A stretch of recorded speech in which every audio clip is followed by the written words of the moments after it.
ABC agro classes Udaipur के ई platform पर मैं डॉक्टर बीएस दादीच एक बार पुनः आप सभी विद्यार्थियों का हार्दिक अभिनंदन करता हूं। आज हम एक बहुत महत्वपूर्ण टॉपिक पर चर्चा करने वाले हैं। उस टॉपिक का नाम है एग्रो क्लाइमेटिक जोन, जिसे शस्य जलवायु खंड कहा जाता है। राजस्थान में एग्रो क्लाइमेटिक जोन के ऊपर प्रश्न बनता ही बनता है। तो चलिए आज के इस महत्वपूर्ण टॉपिक की शुरुआत करते हैं। एग्रो क्लाइमेटिक जोन देखिएगा, सबसे पहले जब हम बात करते हैं कि एग्रो क्लाइमेटिक जोन है, इसको अगर डिवाइड किया जाए तो याद रखेगा प्लानिंग कमीशन जो हमारा है, उस planning commission means NITI Aayog ने सबसे पहले राजस्थान को और भारत को अगर डिवाइड किया जाए तो भारत को 15 एग्रो क्लाइमेटिक जोन में विभाजित किया और याद रखिएगा राजस्थान को 10 एग्रो क्लाइमेटिक जोन में विभाजित किया। तो याद रखिएगा अगर आपको सिंपल क्वेश्चन पूछे कि राजस्थान को कितने एग्रो क्लाइमेटिक जोन में विभाजित किया गया है तो 10 में, और अगर ये प्रश्न आपको भारत के बारे में पूछ ले तो उसका आंसर होगा 15। तो देखिए हम जो टॉपिक पढ़ रहे हैं वो है राजस्थान के एग्रो क्लाइमेटिक जोन। तो चलिए राजस्थान के एग्रो क्लाइमेटिक जोन की शुरुआत करते हैं। देखिए राजस्थान में अभी आपको बताया कुल 10 एग्रो क्लाइमेटिक जोन होते हैं। अगर उसको इस तरह से विभाजित किया जाए, देखिएगा 1 फर्स्ट, सेकंड, थर्ड, फोर्थ और फिफ्थ, इस तरह से मुख्य रूप से 5 जोन में विभाजित किया गया। First, second, third, fourth, fifth. इसके बाद में इसको उप विभाजित किया गया। तो उप विभाजित देखिएगा आप, फर्स्ट को बोला गया फर्स्ट ए, फर्स्ट बी और फर्स्ट सी। ये 3 जोन हो गए, first A, first B, first सी। अब देखिए सेकंड, थर्ड और फोर्थ को 2-2 भागों में विभाजित किया। कैसे? इस तरह से देखिएगा, second A, second B. Same इसको देखेंगे तो थर्ड ए, थर्ड बी। इसको देखेंगे तो फोर्थ ए, इसको देखेंगे तो फोर्थ बी। अब देखिए, और केवल एकमात्र ऐसा जोन है जिसको आगे विभाजित नहीं किया गया, उप विभाजित नहीं किया गया, वो है फिफ्थ। तो देखिए ये प्रमुख कुल जोन थे। और अगर आपसे पूछे कि उसके बाद में इसको किस किस भागों में विभाजित किया गया, तो फर्स्ट को किया गया 3 भाग में, बाकी तीनों चारों को, सेकंड को, थर्ड को और फोर्थ को 2 भाग में विभाजित किया गया, और फिफ्थ को किसी भाग में विभाजित नहीं किया गया। तो देखिए ये है राजस्थान के 10 agro climatic zone. First A, first B, first C, second A, second B, third A, third B, fourth A, fourth B और फिफ्थ। इस तरह से कुल राजस्थान के ये 10 एग्रो क्लाइमेटिक जोन है। अब देखिए इन 10 के 10 एग्रो क्लाइमेटिक जोन को हम एक टेबुलर फॉर्म में पढ़ने का प्रयास करेंगे, जिससे हो सकता है कि आपके सारे कंसेप्ट एक ही जगह क्लियर हो जाएं। तो देखिएगा सबसे पहले जब हम बात करते हैं इन जोन्स के बारे में, तो याद रखिएगा इन प्रत्येक जोन का एक अलग से नाम दिया गया है। उस नाम के ऊपर प्रश्न बनता है। तो हम वहीं से शुरुआत करते हैं कि इनके नाम क्या क्या होंगे। तो देखिए सबसे पहले मैं यहाँ लिख रहा हूं एक टेबुलर फॉर्म के अंदर, यहाँ पे मैंने खंड लिखा, खंड संख्या, कौन सा खंड है वो, और उसका नाम, सबसे इंपॉर्टेंट उसका नाम। फिर देखिएगा उस जो भी खंड है उसके अंदर एनुअल वर्षा कितनी होती है, उसके अंदर पूरे साल भर में नॉर्मली रूप से कितनी वर्षा होती है, हम उसकी भी बात करेंगे। और उसके बाद आता है कि इसमें कौन कौन सा जिले कवर्ड होते हैं, जिले, और उस जिले की प्रमुख, उस जोन की प्रमुख फसलें। इन बिंदुओं के ऊपर जब हम इनका अध्ययन करते हैं तो आपको इजीली सारी की सारी टेबुलर एक साथ समझ में आ जाएगी। अब देखिए सबसे पहले हम बात करते हैं फर्स्ट ए खंड की। 3 खंड है फर्स्ट के, आप जानते हो, फर्स्ट ए, फर्स्ट बी और फर्स्ट सी। उनकी बात करें, फर्स्ट ए, फर्स्ट बी और फर्स्ट सी। देखिएगा अब देखिए सिंपल, मैंने अभी बताया आपको इस हर जोन का अलग से क्या दिया हुआ है, एक नाम दिया हुआ है। तो सबसे पहले इनके नाम देखते हैं कि प्रथम एक खंड का नाम क्या है। तो फर्स्ट एक खंड का जो नाम है वो है शुष्क मैदान पश्चिम क्षेत्र। याद रखिएगा, शुष्क मैदान पश्चिम क्षेत्र। इस तरह से आप इस प्रथम जोन का नाम याद रखिएगा, शुष्क मैदान पश्चिम क्षेत्र। और दूसरा जो जोन है फर्स्ट बी, उसका नाम है सिंचित उत्तर पश्चिम मैदानी क्षेत्र। सिंचित उत्तर पश्चिम मैदानी क्षेत्र, यह है फर्स्ट बी का नाम, याद रखिएगा। अब अगर आपसे पूछे फर्स्ट सी का नाम क्या है, तो फर्स्ट सी का नाम याद रखिएगा आप, शुष्क पश्चिमी मैदानी क्षेत्र। क्या नाम है? शुष्क पश्चिमी मैदानी क्षेत्र। सीधा प्रश्न बनता है कि फर्स्ट सी का दूसरा नाम क्या है, तो मैंने आपको बता रहा, ये फर्स्ट है, फर्स्ट बी और फर्स्ट सी तीनों के नाम है। अब देखिए, अगर आपसे पूछे कि इनकी वर्षा कितनी होती है, इन तीनों की जो वार्षिक वर्षा होती है वो याद रखेगा 100 से 350 मिलीमीटर, 100 से 300 मिलीमीटर। इन तीनों की सेम होती है 100 से 300 मिलीमीटर। अगर वार्षिक वर्षा पूछ ले तो इनका आंसर होगा 100 से 300 तीनों का। अब देखिए, अगर स्पेसिफिक पूछे कि इसमें जिले कौन कौन से कवर हो रहे हैं, तो याद रखिएगा सबसे पहला वाला जो फर्स्ट ए जोन है उसमें बाड़मेर और जोधपुर आता है, वेस्ट बाड़मेर और वेस्ट जोधपुर और चूरू, याद रखिएगा वेस्ट बाड़मेर, चूरू और वेस्ट, ठीक है, ये इसके अंदर आएंगे जो आते हैं फर्स्ट ए के अंदर। अब देखिए, फर्स्ट बी का पूछे तो याद रखिएगा उसमें तो बहुत सिंपल सा आंसर है, हनुमानगढ़ और गंगानगर पूरा आता है इसके अंदर, याद रखिएगा हनुमानगढ़ और गंगानगर, ये आता है फर्स्ट बी के अंदर। और फर्स्ट सी का अगर आपको पूछ ले तो फर्स्ट सी में जो मेन पार्ट आता है वो आता है बीकानेर और जैसलमेर और चूरू का कुछ भाग। तो सबसे मेन तो क्या है यहाँ पे, बीकानेर और जैसलमेर, बीकानेर और जैसलमेर। अब देखिए, फर्स्ट सी के ऊपर एक महत्वपूर्ण प्रश्न बनता है कि फर्स्ट सी जो है वो फर्स्ट सी सबसे बड़ा खंड है, याद रखिएगा ये फर्स्ट सी जो है वो सबसे बड़ा खंड है, सबसे बड़ा खंड, ये यहाँ पे प्रश्न बनता है, ये आप याद रखिएगा, ये सबसे बड़ा खंड है इन सारे जोन के अंदर से। अगर सबसे बड़ा पूछे तो वो कौन सा है, सबसे बड़ा खंड है फर्स्ट सी। अब देखिए, फर्स्ट सी के बाद में जब हम बात करते हैं सेकंड ए और सेकंड बी की, तो सेकंड ए का जो नाम है वो है अंतर्वर्ती मैदानी क्षेत्र, सेकंड ए का।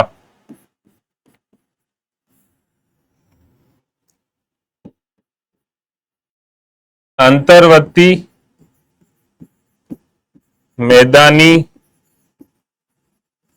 क्षेत्र, ये नाम है सेकंड ए का। और सेम अगर आपको सेकंड बी का नाम पूछ लें तो सेकंड बी का जो नाम है वो है लूनी नदी का अंतर्वर्ती क्षेत्र, याद रखिएगा सेकंड बी का नाम है लूनी नदी का अंतर्वर्ती क्षेत्र, लूनी नदी का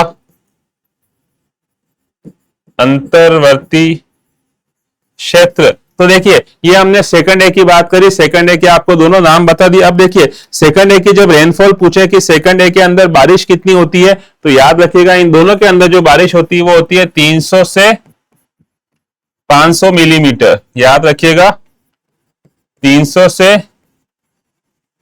500 मिलीमीटर सेकंड ए के अंदर टोटल बारिश होती है, एनुअली बात कर रहे हैं हम। अब देखिए, अगर आपको पूछे कि सेकंड ए के अंदर कौन कौन सा भाग आता है, तो याद रखिएगा नागौर, सीकर और झुंझुनू का कौन कौन से आते हैं, नागौर, सीकर और झुंझुनू,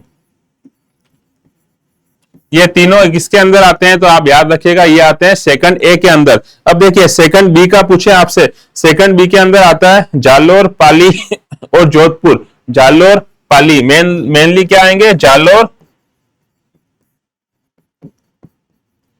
पाली और जोधपुर। जोधपुर का कुछ भाग इसमें आता है वेस्ट जोधपुर, बाकी सारा किसमें आता है, सेकंड बी के अंदर आता है। अब देखिए, जब हम सेकंड बी की बात करते हैं, इस तरह से हमने इनकी बात कर ली। अब देखिए, अगर आपसे पूछे कि इसके बाद में जो आगे वाला जो भाग है सेकंड ए के बाद थर्ड ए और थर्ड बी, अगर हम उसकी बात करें थर्ड ए और थर्ड बी, थर्ड ए और थर्ड बी की जब हम बात करते हैं तो याद रखिएगा इसके भी प्रश्न सेम इसी हिसाब से बनेंगे। सबसे पहले तो इनका नाम क्या है, तो हम इसके नाम की बात करते हैं। थर्ड बी का नाम क्या है, इसमें वार्षिक वर्षा कितनी होगी और कौन कौन से एरिया इसके अंदर कवर होते हैं। तो थर्ड ए का जो नाम है वो याद रखिएगा, थर्ड ए का जो नाम है उसे कहा जाता है अर्ध शुष्क पूर्वी मैदानी क्षेत्र। अर्ध शुष्क पूर्वी मैदानी क्षेत्र, यह कहा जाता है किसको, थर्ड ए को नाम क्या दिया गया, अर्ध शुष्क पूर्वी मैदानी क्षेत्र। और थर्ड बी का जो नाम है वो है flood prone eastern plain, means बाढ़ संभावित पूर्वी मैदानी क्षेत्र। बाढ़ संभावित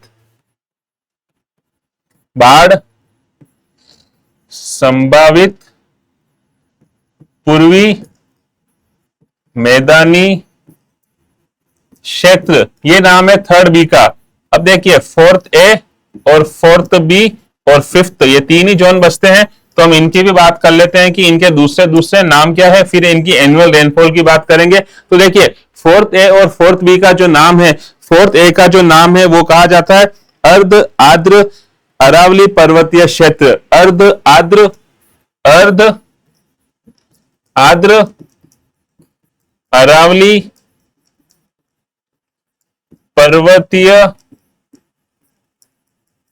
क्षेत्र। अर्ध आर्द्र अरावली पर्वतीय क्षेत्र नाम है किसका, फोर्थ ए का। अब देखिए फोर्थ बी का क्या होगा, फोर्थ बी का नाम है आर्द्र दक्षिण मैदानी क्षेत्र। आर्द्र दक्षिण मैदानी क्षेत्र, ये नाम है फोर्थ बी का। और फिफ्थ का अगर नाम पूछे तो याद रखिएगा, फिफ्थ का नाम है अति आर्द्र दक्षिण पूर्वी मैदानी क्षेत्र। अति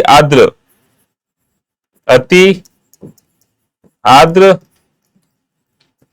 दक्षिणी पूर्वी मैदानी क्षेत्र। तो देखिए जिस तरह से हमने आपको बताया था कि जो सबसे बड़ा खंड है वो कौन सा है, वो बताया था आपको फर्स्ट सी, उसी तरह से याद रखिएगा आपसे सबसे छोटा खंड पूछ लें तो सबसे छोटा खंड है फोर्थ बी। याद रखिएगा सबसे छोटा खंड है फोर्थ बी, ये सबसे छोटा खंड है।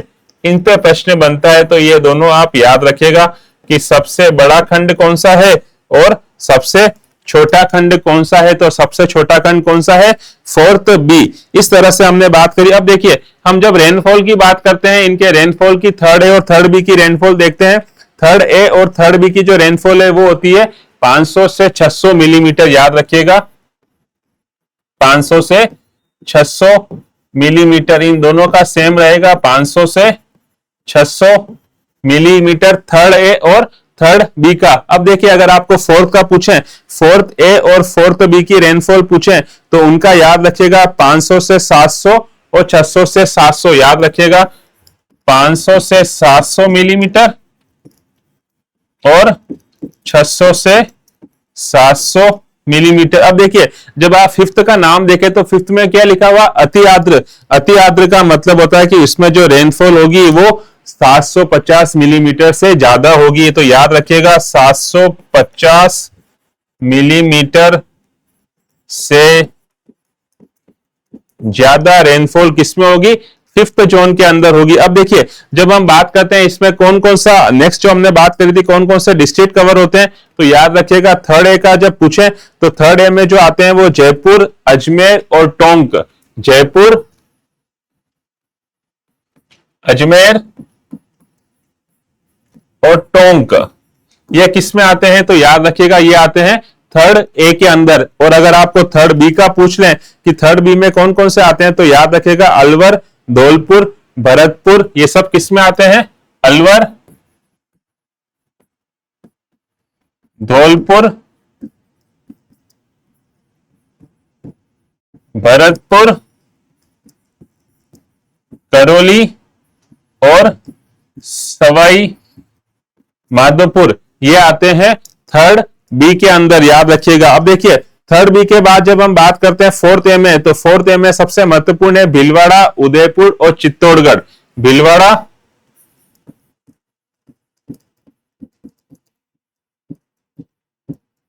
उदयपुर और चित्तौड़गढ़ का अगर आपसे पूछे तो ये किस जोन में आएंगे, तो याद रखिएगा ये आते हैं फोर्थ ए के अंदर। फोर्थ बी के अंदर पूछे तो याद रखिएगा फोर्थ बी में आते हैं बांसवाड़ा और डूंगरपुर। याद रखिएगा फोर्थ बी के अंदर कौन कौन आते हैं, मुख्य रूप से बांसवाड़ा और डूंगरपुर किस जोन के अंदर आते हैं, तो याद रखिएगा ये आते हैं फोर्थ बी के अंदर। अब देखिए जो लास्ट वाला जोन बचता है उसमें पूरा हाड़ौती क्षेत्र आता है, कोटा, बूंदी, झालावाड़ और बारा। याद रखिएगा पूरा हाड़ौती, कोटा, बूंदी, झालावाड़ और बारा, ये सब आते हैं किसके अंदर, तो याद रखिएगा ये आएंगे सारे फिफ्थ पार्ट के अंदर। अब देखिए जब सिंपल सी बात करते हैं कि इनमें कौन कौन सी फसलें काम आती हैं, तो देखिए जब हम फसलों की बात करते हैं कि इनमें कौन कौन सी प्रमुख प्रमुख फसलें यूज होती है, तो याद रखिएगा फर्स्ट ए जो जोन है उसमें गेहूं, सरसों, बाजरा। याद रखिएगा गेहूं, सरसों, बाजरा, गेहूं, सरसों और बाजरा, ये आती है फर्स्ट ए जोन की प्रमुख प्रमुख फसलों के अंदर। फर्स्ट बी का पूछे अगर आपसे, तो फर्स्ट बी में कपास, गेहूं, चना, कपास, गेहूं, चना, कपास, गेहूं और चना, ये आती है फर्स्ट बी के अंदर। फर्स्ट सी का अगर आपसे पूछे तो फर्स्ट सी के अंदर याद रखिएगा बाजरा, गेहूं, चना और बीन्स, बाजरा, गेहूं, चना और बीन्स, बाजरा, गेहूं, चना और बीन्स, ये आते हैं फर्स्ट सी की प्रमुख प्रमुख फसलों के अंदर। फर्स्ट बी की जब हम सेकंड ए की जब हम बात करते हैं, सेकंड ए की जब हम बात करते हैं तो इसमें बाजरा आता है, पल्सेस आती है और चना आता है, बाजरा, पल्सेस और चना।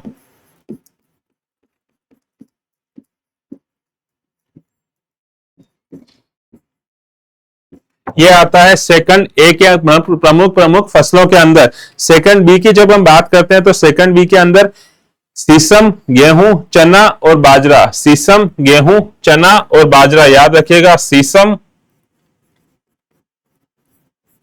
गेहूं, चना और बाजरा, ये आते हैं सारे सेकंड बी की प्रमुख प्रमुख फसलों के अंदर। अब देखिए सेकंड बी के बाद जब हम बात करते हैं थर्ड के बारे में, जो हमने नेक्स्ट टेबल बनाई थी उसके अंदर हम बात करते हैं थर्ड ए के अंदर कौन कौन से होंगे, तो याद रखिएगा थर्ड ए की जो प्रमुख फसलें हैं वो की वही सेम रहेगी जो हमने अभी लिखी थी, बाजरा, जवार, गेहूं, चना। याद रखिएगा बाजरा, जवार,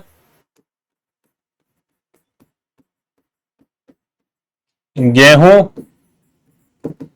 और चना, ये आती है थर्ड ए की प्रमुख प्रमुख फसलों के बीच में। ठीक है, अब देखिएगा थर्ड बी की जब हम बात करें तो उसमें भी सेम रहेगा, बाजरा, मूंगफली, गेहूं और सरसों, बाजरा, मूंगफली, गेहूं और सरसों। याद देखिएगा बाजरा, मूंगफली, गेहूं और सरसों,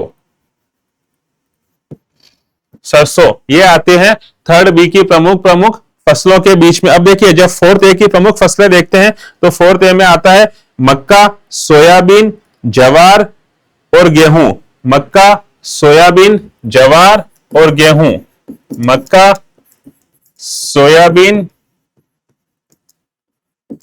जवार और गेहूं, ये आते हैं सारी फोर्थ ए की प्रमुख प्रमुख फसलें। फोर्थ बी की जब हम बात करते हैं तो उसमें मक्का, धान और गन्ना, मक्का, धान और गन्ना, मक्का, धान और गन्ना किसमें आते हैं, तो याद रखिएगा ये प्रमुख फसलें हैं किसकी, फोर्थ एक बी की। अब देखिएगा फिफ्थ की बात करें तो उसमें सोयाबीन, मक्का, धान और गेहूं, मक्का, धान, मक्का, धान, सोयाबीन और गेहूं, ये इनकी हर जोन की आपको प्रमुख प्रमुख फसलों के बारे में आपको मैंने बताया। अब देखिए अगर इंपोर्टेंट कोई और प्रश्न बने तो इंपोर्टेंट प्रश्न जो सबसे पहला बनता है वो याद रखिएगा, सबसे बड़ा खंड मैंने आपको बताया कौन सा है, फर्स्ट सी। सबसे बड़ा खंड मैंने आपको कौन सा बताया, फर्स्ट, सबसे बड़ा खंड जो है वो कौन सा है, फर्स्ट सी। याद रखिएगा सबसे बड़ा खंड जो है वो कौन सा है, फर्स्ट सी, यह है सबसे बड़ा खंड। प्रश्न ऐसा भी बनता है कि एस के आरएयू कहां स्थित है? एस के आरएयू बीकानेर, तो याद रखिएगा वो कहां पर है? फर्स्ट सी के अंदर स्थित है। अगर प्रश्न को इस तरह से यूनिवर्सिटी के हिसाब से पूछ ले तो भी आप याद रखिएगा ये कौन सा, इसका आंसर क्या हो जाएगा? फर्स्ट सी हो जाएगा। इसके अलावा अगर आपसे पूछें कि तबीजी वो कहां पे है, तो याद रखिएगा थर्ड ए अजमेर। मसाला अनुसंधान संस्थान जो कौन सा है? तबीजी। अगर आपको इस तरह से पूछ लें कि तबीजी जहां पे मसालों संबंधित अनुसंधान होते हैं राजस्थान में, वो कहां पे है, तो वो आएगा थर्ड ए के अंदर, याद रखिएगा। अगर आपसे कभी पूछ लें सेवर भरतपुर, याद होगा आपको सेवर भरतपुर, वो कहां स्थित है, तो याद रखिएगा वो थर्ड बी के अंदर है। भरतपुर में एक इंस्टीट्यूट है जिसका नाम है सेवर, जगह का नाम है सेवर। आपने नाम सुना होगा, सेवर के हिसाब से प्रश्न बने तो उसका आंसर आप बोल सकते हैं जहां पे सरसों के ऊपर अनुसंधान होता है। सेम अगर आपको फोर्थ ए का पूछ ले, एमपीयूटी, याद रखिएगा फोर्थ ए एमपीयूटी उदयपुर। अगर इसके इस यूनिवर्सिटी के हिसाब से पूछ ले तो आप इसका आंसर क्या बताएंगे? फोर्थ ए, जो क्या कहां पे है? उदयपुर, जिसमें एमपीयूटी स्थित है, तो याद रखिएगा ये। फोर्थ बी मैंने आपको बताया सबसे छोटा खंड, सबसे बड़ा खंड आपको बताया फर्स्ट सी, और सबसे छोटा खंड जो है वो कौन सा है? Fourth B. इन दोनों के ऊपर इंपॉर्टेंट प्रश्न बनता है, तो ये दोनों आपको याद होने चाहिए। फर्स्ट सी सबसे बड़ा खंड, फोर्थ बी सबसे छोटा खंड। और अगर आपसे पूछें काली मृदा वाला क्षेत्र कौन सा है या सर्वाधिक वर्षा वाला क्षेत्र कौन सा है, सर्वाधिक वर्षा वाला आपको बताया था अति आर्द्र, फिफ्थ सर्वाधिक वर्षा वाला खंड वो कौन सा है, तो आपको बताया था मैंने वो है फिफ्थ। इस तरह से हमने आज जो बात करी वो हमने आज किसके बारे में बात करी? महत्वपूर्ण एग्रो क्लाइमेटिक जोन्स के बारे में बात करी। इसी तरह के रेगुलर आपको अपडेट आपके अपने ABC agro classes Udaipur channel पर मिलते रहेंगे। जुड़े रहिएगा आपके अपने एबीसी एग्रो क्लासेस उदयपुर परिवार के साथ। बहुत बहुत धन्यवाद आप सभी का।